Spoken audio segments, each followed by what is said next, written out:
दोस्त, राधे राधे। रवा लोग कैसन बनी? हम आशा करते हैं कि स्वस्थ होते, मस्त होते और अपना अपना काम में व्यस्त होते। तो हम लोग गीत ली आयल बने गणेश जी के भजन। तो प्रेम से सुनी लो और वीडियो के लास्ट में बताई लो कि कैसन लागल हमार भजन। हर हर महादेव, मैया पार्वती की जय। हरिंदर भैया और नीलम दीदी के चरण में कोटि कोटि प्रणाम। हमार प्रणाम स्वीकार करी। कार्तिक गणेश की जय। सबसे पहले पूजा तोहार हो गौरी के ललनावा। सबसे पहले पूजा तोहार हो गौरी के ललनावा।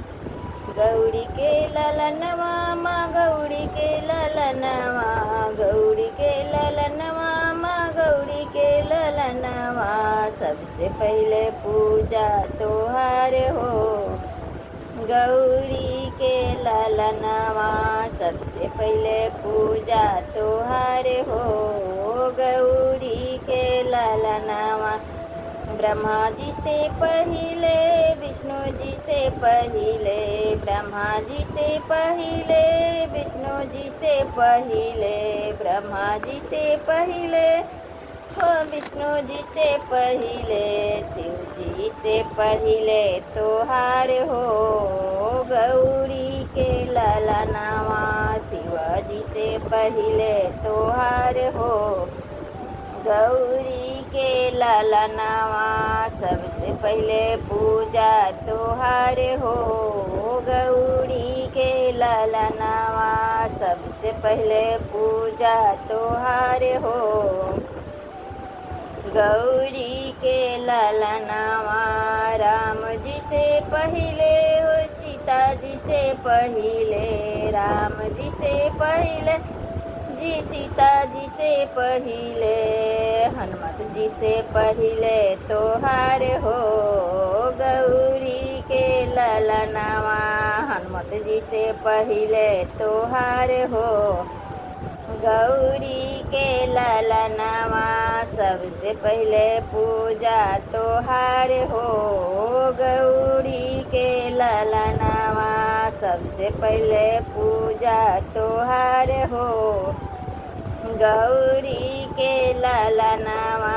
लक्ष्मी जी से पहिले, ब्रह्मणी जी से पहिले, लक्ष्मी जी से पहिले, ब्रह्मणी जी से पहिले, गौरा जी से पहिले तोहार हो गौरी के ललनावा। गौरा जी से पहिले तोहार हो गौरी के ललनावा। गौरा जी से पहिले तोहार हो गौरी के ललनावा। सबसे पहले पूजा तोहार हो गौरी के ललनावा। सबसे पहले पूजा तोहार हो गौरी के ललनावा।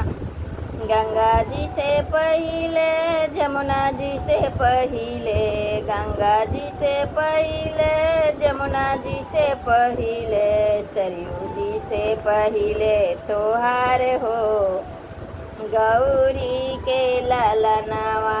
सरयू जी से पहिले तोहार हो गौरी के ललनावा। सरयू जी से पहिले तोहार हो गौरी के ललनावा। सबसे पहले पूजा तोहार हो गौरी के ललनावा। सबसे पहले पूजा तोहार हो गौरी के ललनावा। गौरी के ललनावा माँ, गौरी के ललनावा, गौरी के ललनावा माँ, गौरी के ललनावा। सबसे पहले पूजा तोहार हो गौरी के ललनावा। सबसे पहले पूजा तोहार हो गौरी के ललनावा। हर हर महादेव। हाँ तो दोस्त, कैसा लगा हमार गाना कमेंट बॉक्स में लिख के ज़रूर बताए लोग ने। और वीडियो पसंद आई तो लाइक शेयर सब्सक्राइब जरूर करब लोगनी। और ऐसा ही प्यार दुलार और सपोर्ट करत रहब लोगनी कि रवा लोग के नया नया वीडियो ले आवत रहम। तब तक के लिए बाय बाय।